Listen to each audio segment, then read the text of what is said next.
Where is the wise man? Where is the scholar? Where is the philosopher of this age? Get down! Baltimore!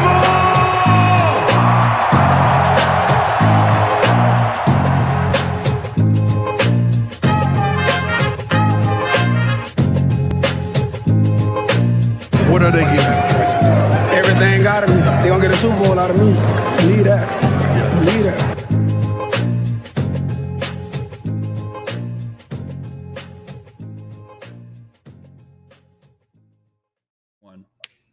All right, we now welcome on a very special guest. It is the Bayou Boy, the bad man himself, Baltimore Ravens linebacker, Patrick Queen. Pat, what's up, man? Thank you so much for hopping on with me. What's up? Appreciate you for having me.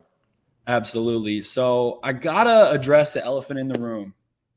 So I think it was the 2020 season, and I tweeted something, and I'm gonna preface this by saying that I would get run the absolute hell over. I tweeted, "Damn, Pat Queen just got run over in the hole," and then you blocked me on Twitter after. Nah. And usually, it happens. Like I said, I would get run the hell over. But I would also like to say I have been one of your biggest fans, one of your biggest, you were in my dumb book of me trying to act like I know what's going on. You were my number one linebacker coming out, all this stuff. I've watched you become an awesome playmaker. So I just wanted to say, number one, I would get run over in the hole. Number two, thank you for unblocking me, bro. Nah. I apologize for blocking you because don't apologize. I was just heated. Just the that was a tough game too. That was like a wet, fucking horrible game. So it was just a tough time. Probably the worst game of my career, like any level and stuff. So it was just a tough time. But like I said, I apologize for it. Don't apologize. You unblock me. You're on here with me. So really, it was a good thing for me. I mean, I get to steal some of your fame, I guess, having you on here. But yeah, in that same sense, I wanted to just kind of ask you really, because you were you really had like a unique situation. I feel like really kind of in the history of the NFL. So you go and play, you're at LSU, you're a 4-star, 5-star guy, badass running back, badass linebacker coming in, play behind Devin White, all that stuff. And you guys have at LSU, really in my lifetime, I guess our lifetime, I would say that was the best run of any college team ever. I'm sure you would say the same. Hell yeah. Exactly. And then, it's did you redshirt? I'm sorry. Nah, just right. So it was your junior year. Mm-hmm. And you come in and turn into a catalyst playmaker. You have this meteoric rise. You're running around like a man with your hair on fire, knocking running backs out left and right, making plays in coverage, all that stuff. Amazing run. So fun to watch. One of the sickest teams ever. Then COVID happens as your, first round pick guy, first round, second round, whatever, could go top 15, going no later than 50. That was all the media hype. COVID happens and you ultimately end up, I feel like, going through a really weird experience, the combine. Would you mess up your quad or your hammy? My hammy pulled, yeah. You messed up your hammy. You and what's his name? Kenneth Murray both, right? Mm-hmm. Yeah, same last 40 run. You guys both were like running like madmen. So you go through that. Obviously, that probably set you back a little bit, going through OTAs not too long after that, all that stuff. Hammies suck. You come in, and I'm sorry, I'm talking for a long time, but I feel like it's so unique because you go from playing in Death Valley in the SEC on one of the most exciting college teams ever, if not in our lifetime, top 2, whatever. Then you come into this sterile environment of COVID. You're in an NFL training camp. You played a good bit, but you didn't, you weren't freshman, sophomore, starting every single game. Obviously, you were a really smart player, but then you go in and have this training camp all sterilized, masked up, everybody's 6 feet away. And that's how you entered your rookie season. Not just the COVID, but I feel like your actual own self position was so unique. And I just wanted to ask you about that. Now you've had a couple camps under your belt. This one probably way more normal than even last year's, I would imagine, because of COVID. So I just wanted to ask you about that experience in COVID and looking back with that whole deal. Yeah, so it was crazy. I remember the last day of training for the combine, we was getting on the plane to head out, and they was like, wear a mask. And we're like, what we need a mask for? Like, no, we're not wearing a mask. And then you get there and everybody wearing masks. So we have no idea what's going on at the time. So the combine hits is all the media, all the, talking to the coaches and stuff, staying up till 2 a.m, waking up at 6:30, prepping for all that stuff. So now I'm fatigued. So we're in the warm-ups, and I'm sitting there. I'm talking to my friend Michael Divinity, who played at LSU, and I'm sitting like, bro, I'm not about to run good. I'm like exhausted. And sure enough, ran like the 4.49, 4.5 flag. I feel like that was slow for you, low key too. It was incredibly slow for my times practicing, and it was just so much going on. Pulled my hamstring. So after I pulled my hamstring, now it's time to like recover and like try to get it back because I'm about to head off or whatever. So end up getting drafted, still in the recovery process. My hamstring doesn't fully heal probably to like the end of July. So now I'm working out like the kinks of it, trying to strengthen it back up, trying to get it back up to my speed of which I play with. And it's like the first week of training camp, and at this point, it's just the rookies, no vets, no nothing. So the first week we go through, and you coming from college to the NFL, so it's a different like standard. Like even though I went to LSU, it's a high standard there. It's your job now, right?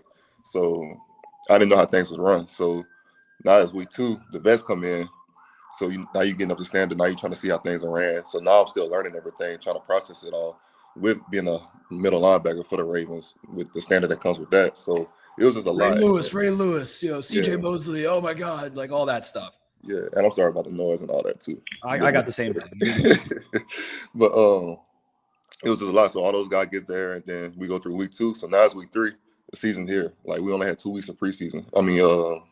Training camp. So it wasn't a whole lot of time to learn. Like it was a whole bunch of like Zoom calls and trying to learn stuff on like camera and stuff. Like it's not no walkthroughs, no being around people, no like face-to-face communication about stuff. So it was a tough process, and just being young, not playing that many games in college, starting like the 5th game of my season, my junior year, and then the rest of that season, and then just going through all that stuff. It was just a lot going on at a young age.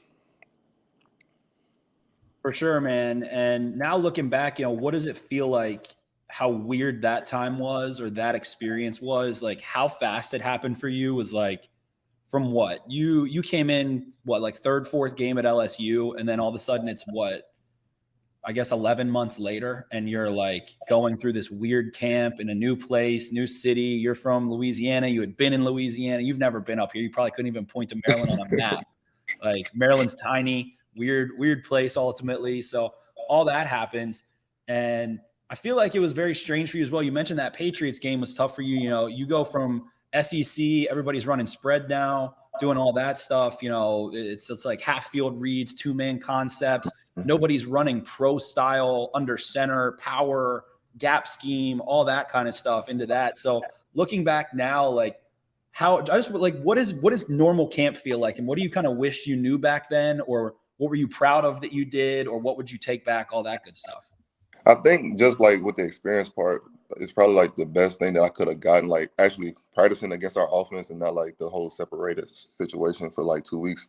So I feel like the best part would have been practice against the offense for that particular game because they're similar offenses. So I feel like that would have been a big help for that situation. But just getting into a normal camp now, practicing against our offense, seeing how they expanded their roles and all the stuff that they're doing, it's just like the experience is just the biggest thing because I'm seeing everything now. My confidence is up. Got Coach Mike and Zach, those guys, just doing a good job of coaching and stuff. So like, I'm just ready to just start playing now. I can feel it in your voice, man. Yeah. And also, I feel like it must have been weird because, correct me if I'm wrong, but I feel like you're someone that like feeds off of adrenaline of a crowd and like noise and all that kind of stuff. Like I could just tell last year when you came out week 1 against Vegas, in my opinion, that was one of the, I'm going to blow some smoke up your butt a little bit. That was one of the best like linebacker performances on in an individual kind of game I'd seen. I've been covering the Ravens for like 5 years now, bunch of other teams around the NFL, all kinds of stuff. And that was one of the best performances. And you were in Vegas in that crazy environment. Like, was that the first time you really felt like this is what I needed and what I missed from college? Yes, it was electric. Like I'm talking about like you smacked Darren Waller. You had like you made some crazy like Ninja Turtle stuff. Like the Raiders had the ball down like, against their own goal line, and you like shucked somebody, ran and stuck Josh Jacobs, I think, all kinds of stuff. I could just tell you were like feeding off of it finally. It was electric. Like, I mean, just like the pregame warm up, going out there and like the fans booing you and just seeing all the fans out there and just like celebrities everywhere. George Lopez. It was just insane. I mean, like, it's stuff you can't even describe. Like TV late at night, waking you up all the time. It's insane. Like, it's just like, I come from LSU, so like best atmosphere ever that I can honestly say. 100,000 nutbags down there. It's like insane. Like the next closest I think would probably be like Auburn or Florida, one of those schools. And then but going to Vegas was like right there with LSU. Like that's how electric it was. 100%. And then last year, I just wanted to ask you a couple things. You know, if you don't feel like talking about it, I feel you, but like the whole thing was like Mike linebacker, Will linebacker, Mike linebacker, Will linebacker. But like that might be technically what it is. I feel like, correct me if I'm wrong, but it's like if a tight end switches to the strength of the formation, suddenly the Will becomes the Mike is the Will, all of that stuff. So like, sure. I feel like, was that just like the most overblown thing ever? It really is. Like at the end of the day, like the Will more than likely will be the Mike, because a lot of people nowadays, there's so much motion and so much shifts and so Ravens much run motion like offensively like 70% of their plays. Every play. So like it's like literally like I'm damn near in the middle every time now. So like most of the time, any defense that you watch, the safety always rotate weak unless it's like a true passing strength.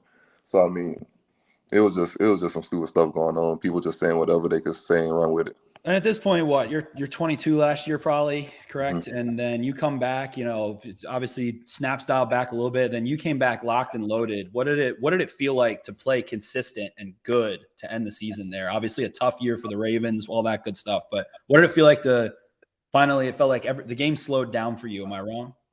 Yeah, it was just a point of just feeling confident in myself and just locking in and just being who I was. I mean, it was just like so much stuff behind the scenes going on with me personally, with dealing with some other stuff going inside the facility that it was just like taking my confidence away from the game and stuff. So I feel like I said, I feel like you're someone who needs your confidence. You need that adrenaline and like feed off the crowd, all that kind of good stuff. Yeah, and then you came in, you killed at the end of the season there, obviously. And I feel like in general, you know, you don't have to respond, whatever. You guys don't want to get yourselves in trouble, but you know, Wink's defense was crazy. Very insane defense to be a part of. The blitzing, the one-on-ones that DBs and linebackers and safeties are always put in, how much you're getting asked to do, all of those things, like trial by fire for a young player, it feels like in so many ways. So now you got Mike Mac coming in, younger dude, goes to Michigan. From people that are smarter than me, sounds like you're going to get, and you and guys like Bynes and Ross and all these guys, number one, it felt like vets needed to play in Wink's defense because they were getting too much at once. It's tough to be a young guy come in. Like none of the young linebackers in Wink's defense with the Ravens came in and like played with confidence immediately. I felt like now you got Mike Mac coming in. They, you know, looks like you're gonna be attacking a lot more. And in my opinion, you were, you know, 4-star running back, you know, like one of the best running backs in Louisiana. I've always looked at you as like a running back eliminator. Does that kind of feel like the role that you're going to be in again, where you can attack more and not be as reactive? Is that kind of the feel of this? Or tell me about Mike Mac's defense. Obviously, you can't say too much, but how are you feeling about it? Mike Mac, he's a great coach. I mean, he just want to attack the whole game and stuff. So, I mean, like, as far as, like, playing under Mike, it's a lot simpler. It's a lot just line up, see what it is, communicate, play football. So, I'm glad to have him. I'm glad to have a coach that's, like, really confident in what we could do as a defense, what I could do personally myself. That's what I said about Zio. Zio played the game all pro. He know what I could do. He know what everybody in our room could do. So just having those guys and just being able to be coached by them and being able to attack the whole game and not just sit and like, oh, let's see what they're going to do before we do what we want to do. And now we're just going to apply pressure the whole game. So it's just a great feeling to have a coach that actually has confidence in you and the defense. 100%. And you get to start fresh. You know, it's year one for Mike Mac for everybody on the Ravens defense. So everybody's starting on that blank canvas in many ways, all that cool stuff. Yeah, man, your Lambo. Tell me about that bad boy. Cause that thing, I got a blacked out Audi and thought I was cool as shit. And you got the Lambo truck. How's that been treating you? It's treating me real well. I bet it is, man. It need an oil change right now. So it's been sitting up for a few days. So I'm going to wherever I got to send that to for it to get fixed. I feel you. I feel you for sure. Other than that, man, I don't want to steal too much of your time, but just wanted, hey, tell me your favorite part of that LSU run. Obviously, you hoist the national championship trophy, all that good stuff. But like, when you look back and you're like, that's my best feeling, the most good vibes I've ever had released from my body. What was that moment during that LSU run? When I say LSU run, obviously there's probably some stuff you don't want to say all the way, but like, what do you think? What do you think back and you're like, damn, that was sick? It was crazy. I mean, just the whole run itself. I mean, like that spring, like practicing, we knew like we about to be cold as hell. And then, I mean, it's so much stuff that went into that season. I think probably like the best moment was when we beat Bama, and then we all got on the plane. We all looked at each other and said, "We're going out." Yeah, we're going out. Like we all made a promise the whole season. We're not going out until we beat the main 3 teams that we had that season, which was Florida, Bama, Auburn. So we did that. We're going out, most definitely. And then the whole run, and then that Natty just actually holding the trophy. Like you see, like once it had started, like 2014, 15 or whatever it was, and then you seeing that, watching that on TV as a kid, and you actually get to that point, you get to hold that trophy up. It's like the best feeling. Yeah, you're probably buzzing. Your whole body's probably like vibrating. It's like you can't even hear, like you talking. Black out probably a little bit. You're like, I can't even fully remember what that was like. Can't remember anything. Talking on the microphone, can't even hear what you're saying because the crowd's screaming so loud. It's like you can't even describe that feeling. In that same note, your time in Baltimore, what has you feeling good? What do you look back and I think of a guy like Zach Orr, obviously, came in, made a name for himself, made plays just like you're making plays, and unfortunately, had the game taken away from him. That was terrible. I literally, I'm not gonna lie, I literally shed a tear when his situation happened. So Baltimore pro, different stuff. What would you look back on and say, man, like that was a great moment for me that brought me a lot of joy? I can honestly say just like the whole Mike Macdonald situation, bringing him in, just knowing like. So as soon as they were like, it's Mike Mac, you were like, yeah. Like I was excited because like having him rookie year, like when it came to the game plan, like it was down to the T. Like you gonna know everything. This is how I want this done. This is how I want this done, and like you don't know what the offense running. So having him there and then losing him, obviously it hurt a lot. And then him coming back, so I was super ecstatic. Love to hear that, man. What's up with Marlon, man? Why is that man always just like, he's just a straight, like, feels like a snitch a little bit, like a little bit of like, he'll take something you tell him when you're chilling and then just like roast you in front of 50 people. That guy's out of control, man. Most definitely. That's why Marlon, so when we're mic'd up, it's your duty to tell everybody you're mic'd up. Marlon get mic'd up, he doesn't tell anybody, and he tries to get stuff out of you. So he's definitely a fed. Oh my God, straight up. That's unbelievable. So, seafood wise, what have you tried in Baltimore? Where have you eaten? Has anything impressed you at all so far? Because I got some spots, man. I'll DM you after this. The crab cakes are good. People think because of the taste I make that they think I'm saying crab cakes aren't good. Cajun is just different. It's seasoned so much better and so much deeper, like robust flavor. Shrimp down there are knuckles. Like literally, that's what I just be trying to tell them. Like where I come from is different. Like the crab cakes are good, but they're not like Southern food. It's not seasoned. You mess with oysters at all? Yeah. Oysters, Chesapeake Bay, Eastern oysters. Those are pretty damn good, man. Good. We gotta get you. I got a couple spots. I'm gonna DM you a couple spots to check out. Nothing, couple fancy, couple okay. But with that, man, I appreciate you coming on. Go absolutely wreck them this year. I feel like this is going to be a monster year for you, and I have a funny feeling you're going to be a very, very highly paid linebacker in a year or two, my friend. So appreciate you so much, bro. Have a great day. Enjoy the couple days you got off here, and go do the damn thing this year. Yep, appreciate you, bro. Absolutely. Take care, my friend. Later. Where is the wise man? Where is the scholar? Where is the philosopher of this age?